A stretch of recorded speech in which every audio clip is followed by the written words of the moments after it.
This year, En este año 1997 se conmemora el 150 aniversario desde que los pioneros, bajo la inspirada dirección de Brigham Young, entraron al Valle del Lago Salado y proclamaron: este es el lugar, adelante. Es mucho lo que diremos en esta conferencia acerca de tan significativo acontecimiento, y debemos dar gracias a Dios por su vigilante cuidado y su guía. En esta hermosa mañana del domingo, quisiera hacer algunos comentarios acerca de otros pioneros que precedieron aquel viaje. Al hacerlo, me detengo a pensar en una definición que el diccionario da de la palabra pionero: persona que inicia una actividad nueva, preparando el camino a los que vendrán después. Retrocedamos en las páginas de la historia y viajemos a otros lugares a fin de poder visitar a varias personas que merecen llamarse pioneros. Una de ellas fue Moisés, criado en la corte de Faraón y educado conforme a la sabiduría de los egipcios. Llegó a ser poderoso en palabras y en hechos. Uno no podría separar a Moisés, el gran legislador, de las tablas de piedra que Dios le proveyó y sobre las cuales se grabaron los 10 mandamientos. Estos debían obedecerse entonces y deben obedecerse hoy en día. Moisés soportó continuas frustraciones cuando algunos de sus fieles discípulos se volvieron a sus costumbres anteriores. Aunque lo desilusionaron con sus acciones, él seguía amándolos y rescató a estos, los hijos de Israel, de la esclavitud egipcia. Ciertamente, Moisés fue un pionero. Otra persona que fue pionera es Ruth, quien dejó a su pueblo, sus familiares y su país para acompañar a Noemí, su suegra, y adorar a Jehová en su tierra, adoptando las costumbres de su pueblo. Cuán importante fue la obediencia de Ruth al rendirle a Noemí y el resultante matrimonio con Boaz, por medio de quien ella, una forastera y conversa moabita, llegó a ser bisabuela de David y en consecuencia antepasada de Cristo.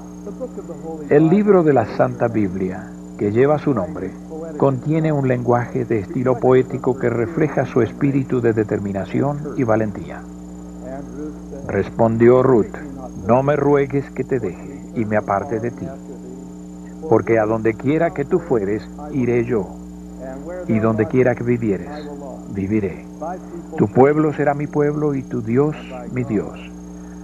Donde tú murieres, moriré yo, y allí seré sepultada.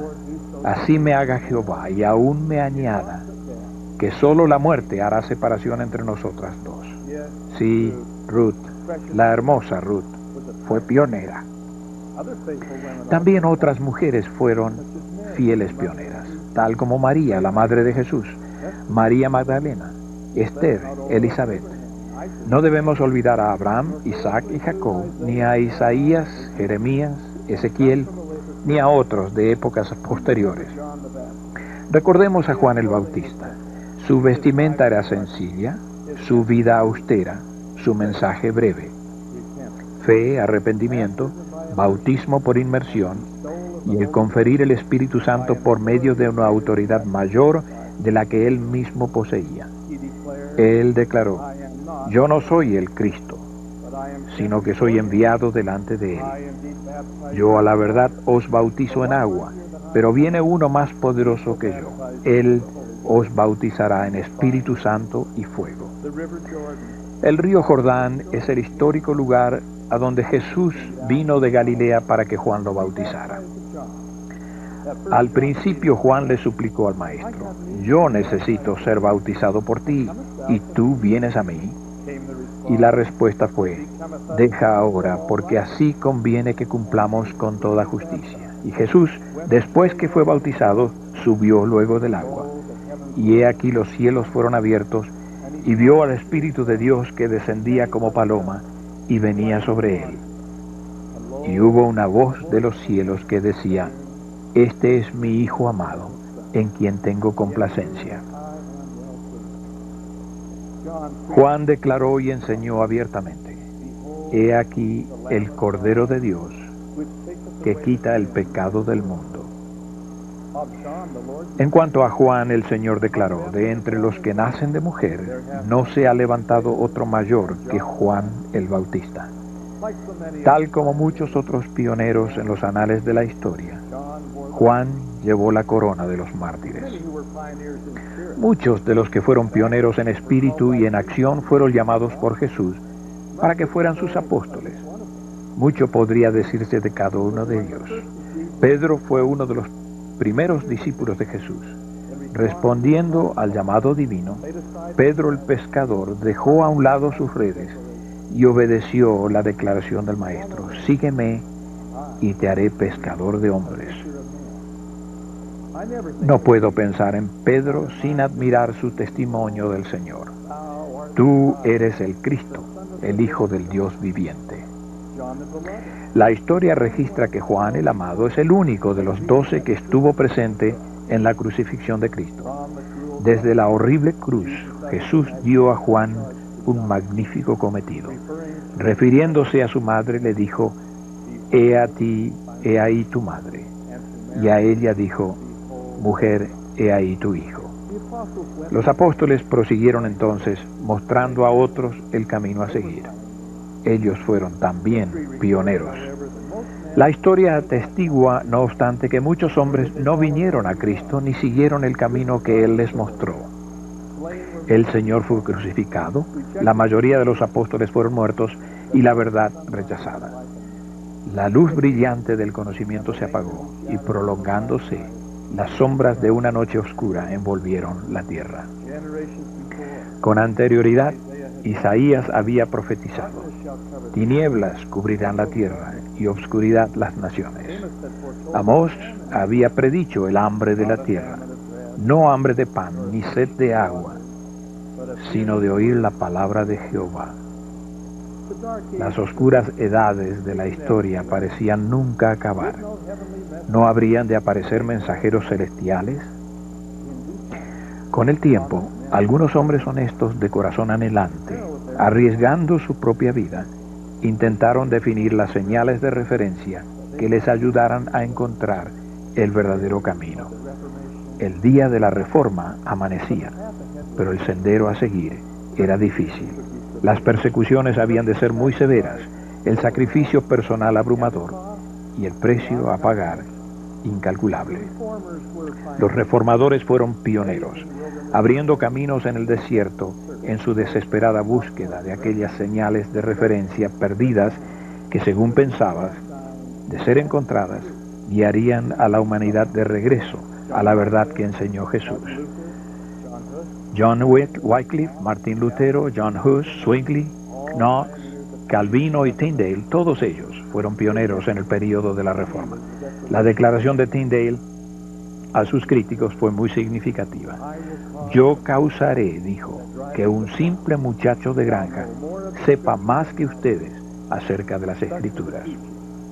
Tales fueron las enseñanzas y la vida de los grandes reformadores. Sus hechos fueron heroicos, sus contribuciones numerosas, sus sacrificios inmensos. Pero ellos no restauraron el Evangelio de Jesucristo. En cuanto a ellos, se podría preguntar: ¿fue en vano su sacrificio? ¿Fue inútil su lucha? Yo razonadamente respondo: no. La Santa Biblia fue puesta al alcance de la gente. Cada persona podía ahora encontrar su propio camino a la verdad. Oh, si solo pudieran todos leer y entender. Pero algunos podían leer, otros podían oír, y todos tenían acceso a Dios mediante la oración. El día tan esperado de la restauración verdaderamente llegó. Pero repasemos aquel acontecimiento significativo en la historia del mundo, recordando el testimonio de un simple muchacho de granja que llegó a ser profeta, el testigo de la restauración. Sí, José Smith.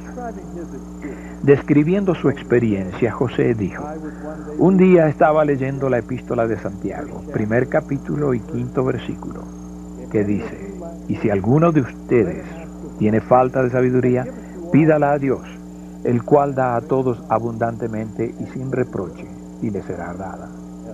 Finalmente, llegué a la conclusión de que tendría que permanecer en tinieblas y confusión, o de lo contrario, hacer lo que Santiago aconsejaba. Esto es, recurrir a Dios. Me retiré al bosque para hacer la prueba. Fue por la mañana de un día hermoso y despejado, a principios de la primavera de 1820. Me arrodillé y empecé a elevar a Dios el deseo de mi corazón.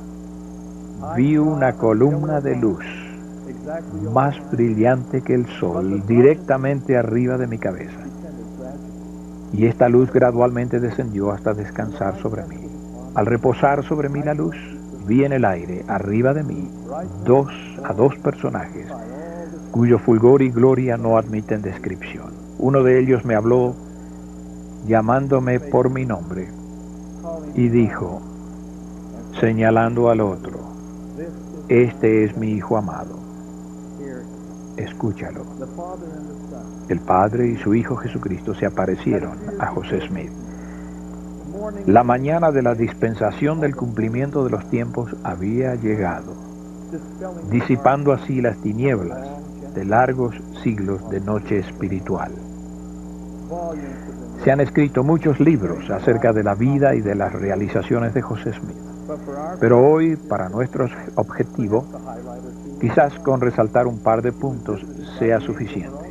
Él fue visitado por el ángel Moroni. De unas planchas preciosas que les fueron dadas, tradujo el libro de Mormón con un nuevo testimonio de Cristo a todo el mundo. Fue un instrumento en las manos del Señor, de quien recibió maravillosas revelaciones relacionadas con el establecimiento de la Iglesia de Jesucristo de los Santos de los Últimos Días. Durante su ministerio lo visitaron Juan el Bautista, Moisés, Elías, Pedro, Santiago y Juan, a fin de que se llevara a cabo la restauración de todas las cosas. Soportó persecuciones y sufrió cruelmente, como también sus seguidores. Él confió en Dios y fue fiel a su llamamiento profético. Dio comienzo a una obra misional maravillosa por todo el mundo, la cual hoy lleva la luz y la verdad a las almas de la humanidad. Al final, José Smith murió mártir, como también su hermano Hiram. José Smith fue un verdadero pionero. Al leer las páginas de la historia bíblica desde el principio hasta el fin, aprendemos acerca del máximo pionero. Sí, Jesucristo. Su nacimiento fue predicho por los antiguos profetas. Su llegada a la tierra fue anunciada por un ángel. Su vida y su ministerio han transformado al mundo. Con el nacimiento del niño de Belén, se recibió un don maravilloso, un poder más fuerte que las armas, un tesoro más duradero que las monedas del César. Este niño había de ser Rey de Reyes y Señor de Señores, el Mesías prometido, sí, Jesucristo, el Hijo de Dios. Nacido en un establo, mecido en un pesebre, vino del cielo para vivir en la tierra como hombre mortal y establecer el reino de Dios. Durante su ministerio terrenal, Él enseñó a los hombres una ley mayor. Su glorioso evangelio reformó las ideas del mundo.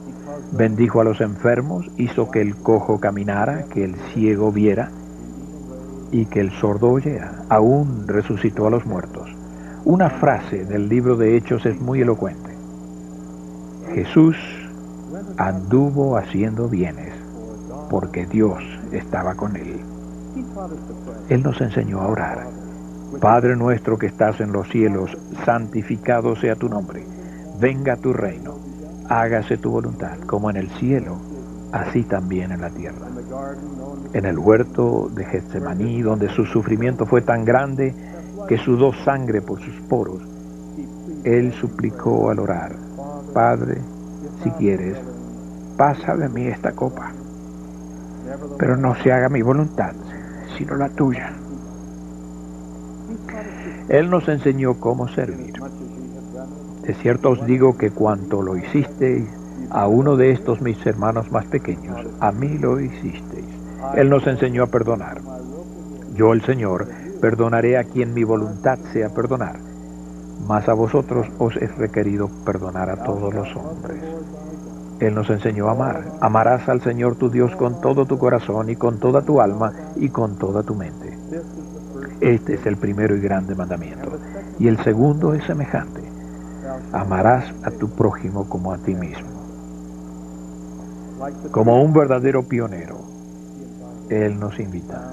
Ven, sígueme. Vayamos ahora a Capernaum. Allí Jairo, uno de los principales de la sinagoga, vino al maestro diciéndole: mi hija está agonizando. Ven y pon las manos sobre ellas para que sea salva y vivirá.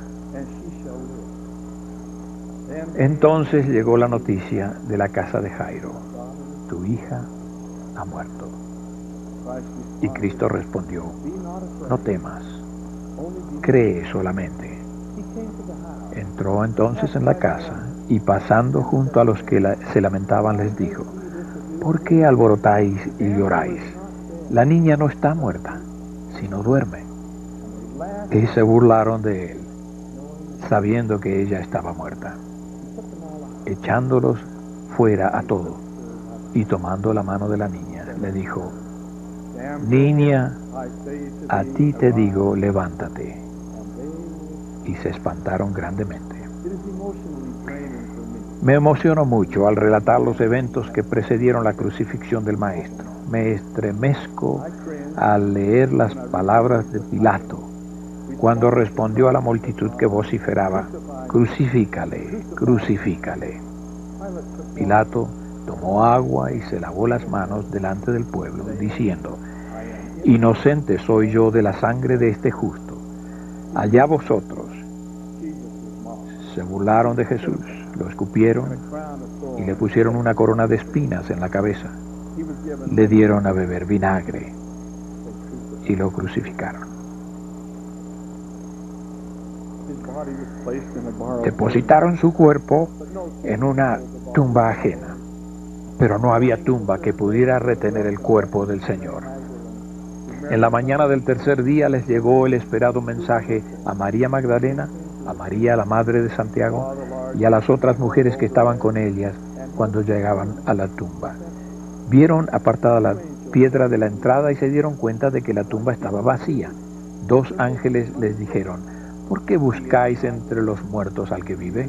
No está aquí, sino que ha resucitado. Sí, verdaderamente el Señor había resucitado. Se apareció a María, fue visto por Cefas y Pedro, y luego por sus hermanos entre los 12. Fue visto por José Smith, quien declaró: este es el testimonio, el último de todo, que damos nosotros de él, que vive porque lo vimos, sí, a la diestra de Dios. Nuestro mediador, nuestro redentor, nuestro hermano, nuestro abogado ante el Padre, murió por nuestros pecados y por los pecados de toda la humanidad. La expiación de Jesucristo fue el acto preordinado pero voluntario del Hijo unigénito de Dios. Él ofreció su vida como rescate redentor de todos nosotros. Su misión, su ministerio entre los hombres, sus enseñanzas de la verdad, sus actos de misericordia, su invariable amor por nosotros, inspira nuestra gratitud y enternece nuestro corazón. Jesucristo, el Salvador del mundo, sí, el Hijo de Dios, fue y es el supremo pionero, porque fue primero, mostrando a todos el camino a seguir. Ruego que siempre le sigamos. Lo ruego en el nombre de Jesucristo. Amén.